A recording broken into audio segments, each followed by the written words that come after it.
The Tao Te Ching by Lao Tzu. Part 1. Chapter 1. The Tao that can be trodden is not the enduring and unchanging Tao. The name that can be named is not the enduring and unchanging name.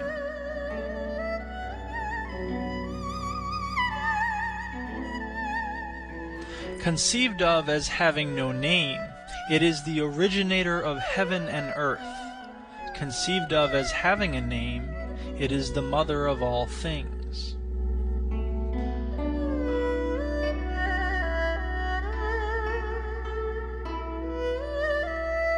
Always without desire we must be found.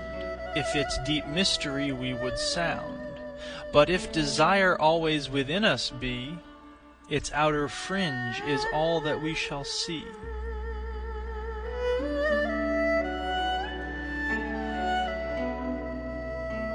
Under these two aspects it is really the same, but as development takes place it receives the different names.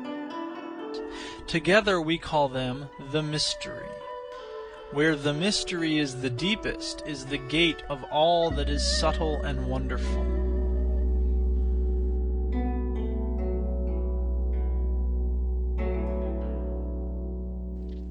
Chapter 2. All in the world know the beauty of the beautiful, and in doing this they have the idea of what ugliness is. They all know the skill of the skillful, and in doing this they have the idea of what the want of skill is.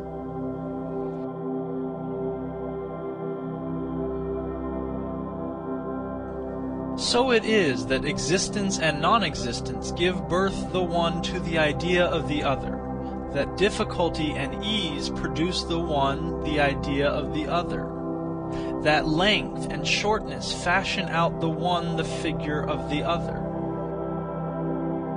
that the ideas of height and lowness arise from the contrast of the one with the other, that the musical notes and tones become harmonious through the relation of one with another, and that being before and behind give the idea of one following another. Therefore the sage manages affairs without doing anything, and conveys his instructions without the use of speech.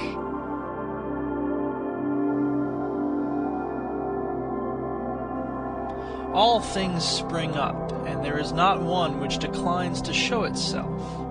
They grow, and there is no claim made for their ownership. They go through their processes, and there is no expectation of a reward for the results. The work is accomplished, and there is no resting in it as an achievement. The work is done, but how no one can see. 'Tis this that makes the power not cease to be.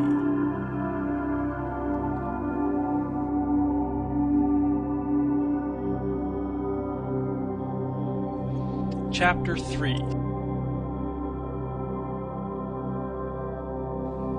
Not to value and employ men of superior ability is the way to keep the people from rivalry among themselves.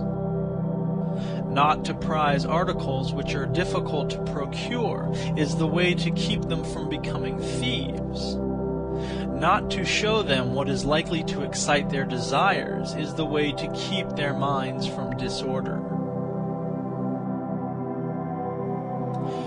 Therefore the sage, in the exercise of his government, empties their minds, fills their bellies, weakens their wills, and strengthens their bones.